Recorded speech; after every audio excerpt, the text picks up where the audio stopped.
안녕하십니까? 오늘 말씀의 제목은 천국에서는 누가 큽니까?입니다. 요절은 18장 4절입니다. 같이 한번 읽어보시겠습니다. 시작. 그러므로 누구든지 이 어린아이와 같이 자기를 낮추는 사람이 천국에서는 큰 자니라. 사람들은 누구나 한 번밖에 없는 인생을 위대한 삶으로 살고 싶어 합니다. 그러나 진정한 위대함이 무엇인지 몰라서 사람들과 비교하며 경쟁하다가 생을 마감하는 경우가 많습니다. 예수님은 이런 우리에게 하나님 안에서 진정으로 위대한 삶이 무엇인지 가르쳐 주십니다. 이 시간 말씀을 통해 진정으로 큰 자가 어떠한 자인가 깨닫고 천국에서 큰 자로서 그 은혜를 맛보고 누릴 수 있기를 기도합니다. 17장 22절 23절을 보십시오. 갈릴리에 모일 때 예수께서 제자들에게 이르시되 인자가 장차 사람들의 손에 넘겨져 죽임을 당하고 제3일에 살아나야 하리라 하시니 제자들이 매우 근심하더라.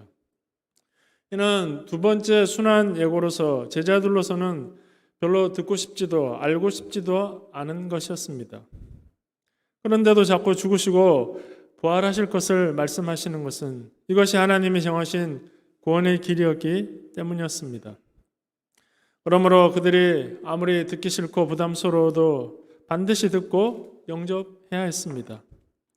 제자들은 첫 번째는 그냥 그런가 보다 한쪽 귀로 듣고 흘러버렸는데 또 말씀하시자 마음에 심히 근심하게 되었습니다.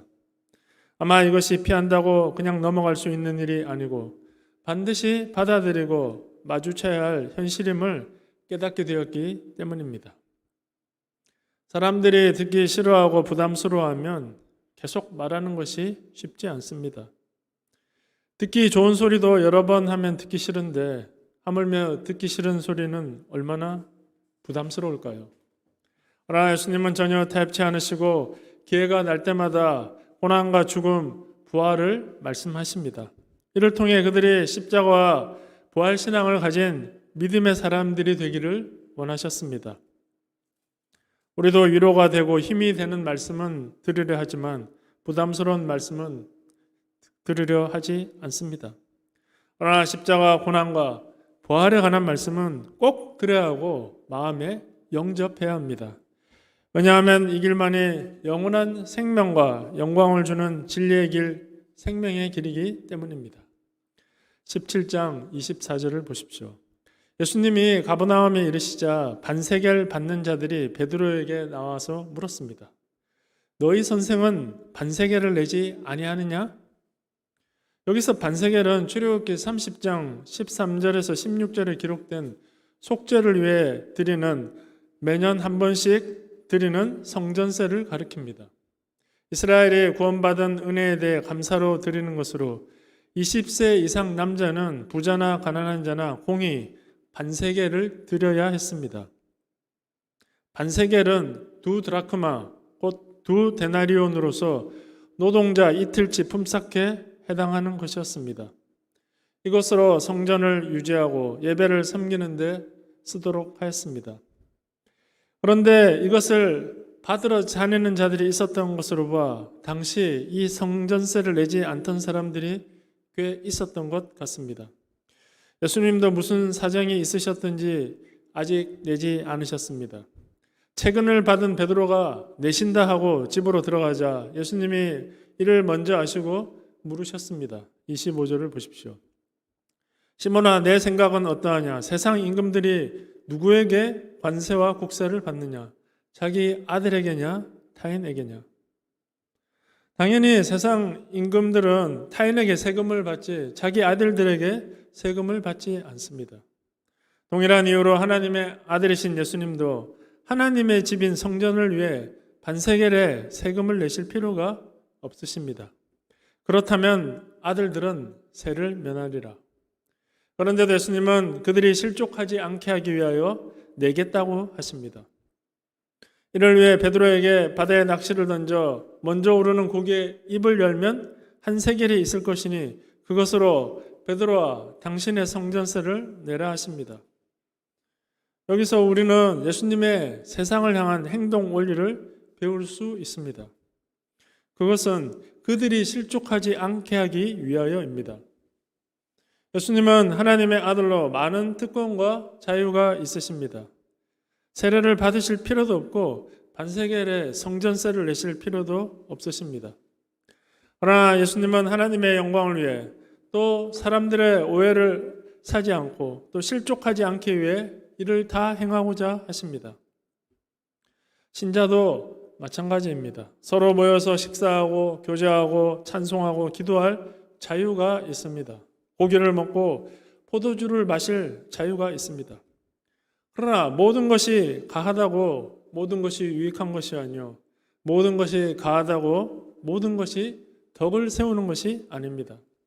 신자는 항상 하나님의 영광을 생각해야 하고 덕을 세우는 것에 민감해야 합니다. 요즘 코로나 바이러스 확산이 심상치 않은 상황입니다. 특히 교회에서 많은 확진자가 발생하여 참으로 안타깝기 그지 없습니다. 상황이 엄중하여 모든 것을 비대면으로 하도록 하고 있습니다. 이는 신앙을 억압하기 위함이 아니라 어디까지나 바이러스의 확산을 막기 위함입니다. 그러므로 세상에 선한 영향력을 끼치고 덕을 세우기 위해 적극적으로 협조하고 앞장서야 합니다. 그들이 실족하지 않게 하기 위하여 주님의 말씀을 기억함으로 나 한 사람 편한 대로 살지 않고 덕을 세우고 선한 영향력을 끼치는 하나님의 백성들이 되기를 간절히 기도합니다. 18장 1절을 다 같이 읽어보시겠습니다. 시작. 그때 제자들이 예수께 나와서 이르되 천국에서는 누가 크니까? 마가복음 9장 33절 34절을 보면 그들이 길에서 누가 크냐 하는 것으로 논쟁했음을 알 수 있습니다. 예수님은 지금 구원 역사를 완성하기 위해 십자가의 죽음을 생각하고 계신데 제자들의 관심은 여전히 누가 크냐 하는 것에 있었습니다. 딱 봐도 대단한 가문에 엄청난 학벌을 가진 사람은 하나도 없는데 왜 그렇게 누가 큰가에 목을 매는 것일까요? 썩어도 준치라고 별 볼 일 없는 제자 사이에서 제일 큰 사람으로 인정받고 싶었기 때문이었습니다. 특히 베드로의 신앙 고백 이후 모든 것이 베드로 중심으로 돌아가는 것에 위기의식을 느낀 것 같습니다. 변화산에 올라갈 때도 성전세에 대해 말씀하실 때도 베드로 중심이었습니다. 이제 예수님께서 성전에 예루살렘에 올라가시면 모든 것이 끝날 텐데 그 전에 확실히 서열을 정해서 어찌하든지 더 높은 자리를 차지해야 된다 생각하였습니다. 그래서 평소 밥 먹을 때 말고는 아무 말도 하지 않던 알페오 아들 야고보마저도 나를 무시하지 말라며 눈을 부라렸습니다. 천국에서 누가 큽니까? 제자들의 이 질문은 실상 우리 중에 누가 제일 큽니까 하는 질문입니다. 누가 크냐 하는 것은 비단 제자들만의 문제가 아니라 세상 모든 사람들의 문제입니다. 사람들은 할 수만 있으면 다른 사람보다 더 높은 위치, 인정받고 군림받는 위치에 서고 싶어 합니다. 특히 남자들은 더 그렇습니다. 셋만 모이면 순서를 정합니다. 나이를 물어서 반드시 순서를 정합니다. 키나 학벌, 직장으로 서열을 정하기도 합니다. 앉을 때도 나이 순, 키 순, 직급 순서대로 앉습니다. 이는 사람들 속에 남보다 더 높아지고자 하는 뿌리 깊은 욕망이 있기 때문입니다. 작년 타임지에서 발표한 세상에 영향을 끼치는 100인의 인물 중 우리나라에서 방탄소년단이 뽑혔습니다. 밝은 리듬, 활발한 안무, 뛰어난 화음이 사람들에게 긍정의 에너지를 준다는 이유였습니다. 우리는 방탄소년단은 안 되더라도 우리 중에서 좀 더 뛰어난 사람이 되고 싶어 욕망이 있습니다. 그러나 예수님이 말씀하시는 위대한 사람은 어떤 사람입니까? 18장 2절 3절을 다 같이 읽어보시겠습니다. 18장 2절 3절입니다. 시작. 예수께서 한 어린아이를 불러 그들 가운데 세우시고 이르시되 진실로 너에게 이르노니 너희가 돌이켜 어린아이들과 같이 되지 아니하면 결탄코 천국에 들어가지 못하리라. 제자들은 자신들이 천국에 들어가는 것은 당연한 일이고 거기서 누가 큰가에 관심이 있었습니다. 그러나 예수님은 제자들이 돌이켜 어린아이같이 되지 않으면 천국에서 큰 자가 되기는커녕 아예 들어가지도 못한다고 하십니다. 도대체 어린아이들이 뭐가 대단하다고 이렇게 말씀하시는 것일까요? 예수님이 인정하시는 아이들의 위대한 점이 무엇입니까? 어린아이는 근본 겸손하고 순수하여 가식이 없고 계산하지 않으며 의심할 줄 모릅니다. 부모님을 사랑을 의심치 않고 전폭적으로 믿고 의지합니다. 자신의 부족함을 인정하고 겸손히 배우고자 합니다. 그래서 하루가 다르게 성장합니다. 반면 제자들은 위대하고자 하는 소원은 있었으나 그 대상이 세상에서 천국으로 바뀌었다 뿐이지 여전히 세상적인 가치관 그대로였습니다. 세상에서는 눈에 보이는 소유나 직분, 자리에 따라 사람을 평가합니다. 돈이 많을수록 높은 자리를 차지하고 있을수록 위대한 사람이라고 생각합니다. 그러나 천국에서는 다릅니다. 어린아이와 같은 자가 가장 큰 자라고 하십니다. 예수님은 인간 사회의 가치 기준과 관심의 방향을 제자들 안에서 완전히 바꾸어 놓고자 하셨습니다. 제자들은 하나님의 뜻을 이루어 드리기 위해 부르심 받은 자들입니다. 그러한 제자들이 세상 사람들처럼 경쟁하고 다투다 상처 주고 흩어진다면 제자의 인생을 살 수 없습니다. 예수님은 이런 제자들에게 먼저 천국에 들어갈 수 있는 자가 되라고 하십니다. 그래서 어린아이와 같이 순수하고 겸손한 자가 되라고 하십니다. 이를 위해 돌이켜 그들이 갖고 있는 세상적인 가치관이 변화되어야 합니다. 사람이 나이를 먹으면 세상에 찌들어 어린아이같이 순수해지는 것이 불가능합니다. 그러나 우리가 불신과 세상적인 가치관에서 돌이키면 주께서 우리 마음을 어린아이같이 순수하게 하여 주십니다. 그래서 하나님 나라를 보고 하나님 나라를 소유하게 하여 주십니다. 갈수록 세속적이고 불신적이 되어가는 시대에 우리 마음이 새롭게 되어 어린아이같이 순수해짐으로 하나님 나라를 보고 누리는 은혜가 더해지기를 간절히 기도합니다. 그러면 예수님이 말씀하시는 진정한 위대함은 어떤 것입니까? 18장 4절을 다시 한번 읽어보시겠습니다. 시작. 그러므로 누구든지 이 어린아이와 같이 자기를 낮추는 사람이 천국에서 큰 자니라. 어린아이와 같이 자기를 낮추는 자가 큰 자입니다. 어린아이는 아는 것이 별로 없고 내세울 것이 없기 때문에 겸손합니다. 배우고자 계속 질문해서 가끔 엄마 아빠들의 인내심의 한계가 올 때가 있습니다. 하나님은 이렇게 어린아이와 같이 자기를 낮추는 사람을 높여주십니다. 반면 교만하고 자기를 내세우는 사람을 낮추십니다. 제자들은 세상 권세자들처럼 호령하고 높아져서 자기 임의대로 하고 싶었습니다. 어떤 재벌 2세처럼 기내식이 마음에 들지 않는다고 땅콩을 집어 던지고 싶었는지 모릅니다. 이런 그들에게 낮아지는 것은 있을 수 없는 일이었습니다. 그래서 최후의 만찬 때도 발냄새가 다락방에 진동하였지만 서로 발을 씻어주고자 하지 않았습니다. 그러나 진정한 위대함은 낮아짐에 있습니다. 낮아짐은 자기 비하가 아니라 하나님 앞에 아무것도 아닌 자신으로 자아 발견하는 것입니다. 말씀 앞에서 자신을 발견할 때 가능합니다. 우리가 자신을 다른 사람과 비교할 때 자기를 결코 낮출 수 없습니다. 그러나 하나님 앞에 내가 얼마나 부족하고 허물 많은 죄인인가 깨달을 때 비로소 겸손해지게 됩니다. 사도 바울은 율법 앞에서 다른 사람과 비교했을 때 하늘을 높은 줄 모르고 교만하게 살았습니다. 그때 그는 죄인 중에 개수가 되어 많은 사람의 생명을 해치는 죄악을 범했습니다. 그러나 예수님을 만나고 죄인으로 자아 발견하였을 때 겸손히 낮아져 많은 사람을 섬기는 위대한 하나님의 종이 되었습니다. 겸손은 하나님의 성품입니다. 예수님을 통해 이것이 우리에게 나타났습니다. 예수님은 겸손하게 인간의 모습으로 낮아져 오셔서 각종 죄인들을 섬기셨습니다. 우리가 예수님을 생각할 때 누가 크냐? 하는 것이 얼마나 어리석은 일인지 깨닫게 됩니다. 천국 제자 공동체는 누가 크냐 경쟁하는 곳이 아니라 서로 자신을 낮추고 예수님을 배우는 것입니다. 어거스틴이 말한 대로 신자의 제일 큰 미덕은 첫째도 겸손이요, 둘째도 겸손이요, 셋째도 겸손입니다. 사단이 교만으로 우리를 하나님과 원수되게 하고 지옥의 자식으로 만들게 한다면 겸손은 하나님을 기쁘시게 하고 사람을 행복하게 하며 자신을 진정으로 큰 자, 위대한 자가 되게 합니다.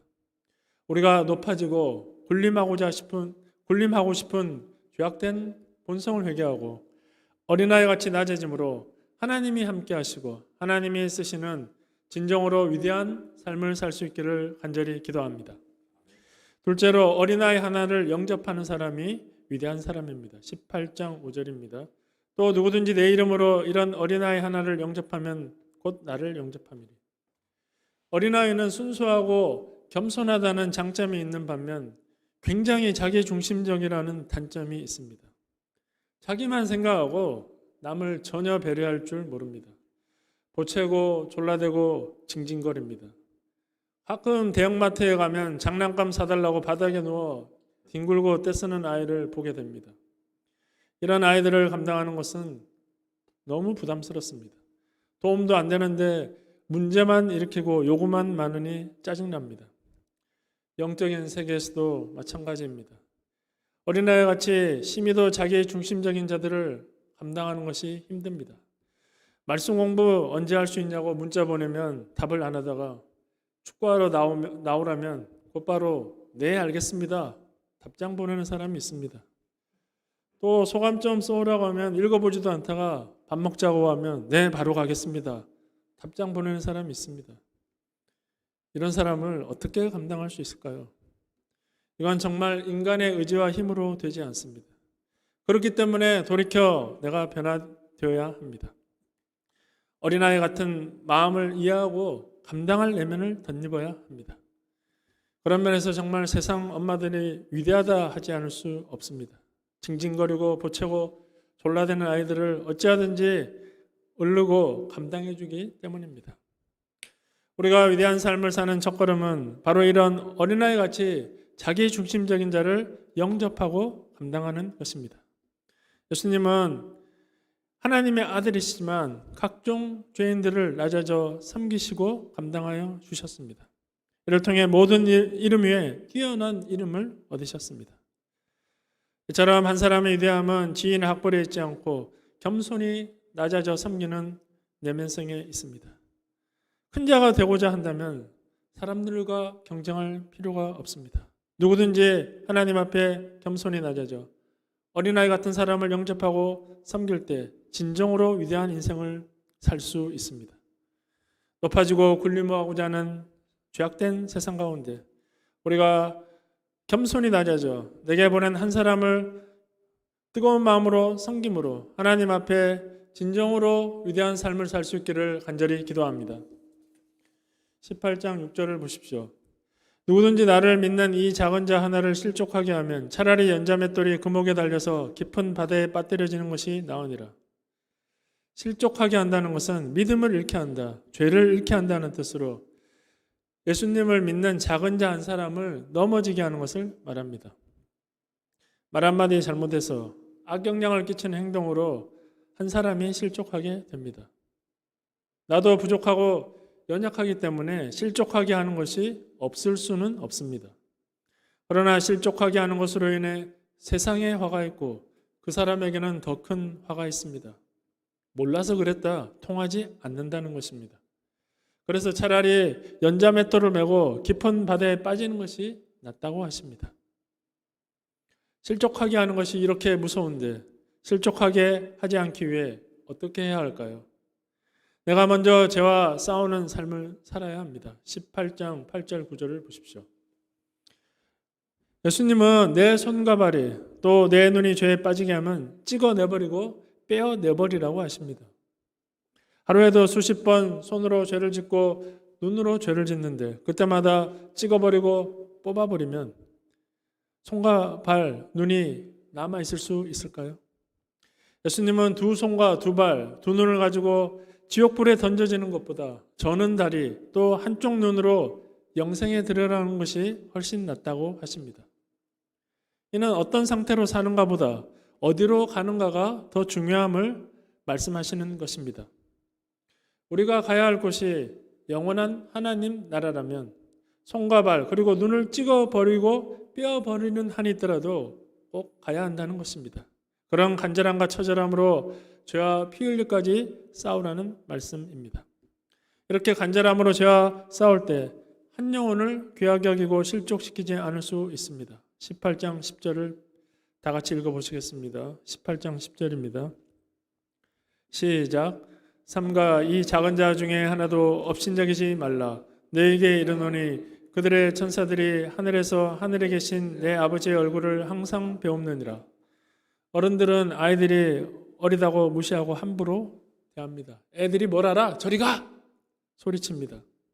그러나 이렇게 무시하고 함부로 대하다가는 그들의 수호천사가 하늘의 하나님에게 모든 것을 일러 바칠 것입니다. 그때 우리에게 미칠 화가 얼마나 크겠습니까? 그러므로 아무리 부족하고 어려도 존중하고 귀하게 여겨 격려하고 믿음을 도와야 합니다. 소감이 부족해도 잘 썼다고 박수 쳐주고 엄지척 해줘야 합니다. 하나님은 99마리의 양보다 잃은 양 한 마리를 귀하게 여기시고 찾도록 찾으시는 분이십니다.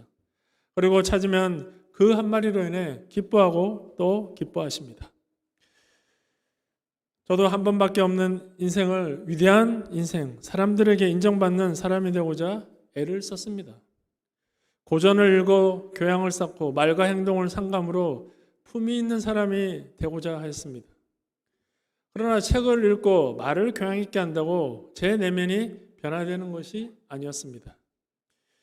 운전대만 잡으면 성격이 난폭해져서 운전 못하는 사람을 보면 욕을 하고 거칠게 차를 몰아서 옆에 탄 동역자가 늘 불안해하였습니다. 또 어린아이를 영접하지 못하여 치과에 오는 아이들로 인해 자주 화를 냈습니다. 특히 치료 전부터 징징대거나 입을 벌리지 않고 치료도 안 했는데 토하는 아이를 보면 한 대 때려주고 싶었습니다. 그런 아이들을 과잉보호하는 엄마들을 보면 그 어미의 그 자식이구나 속으로 욕을 하였습니다.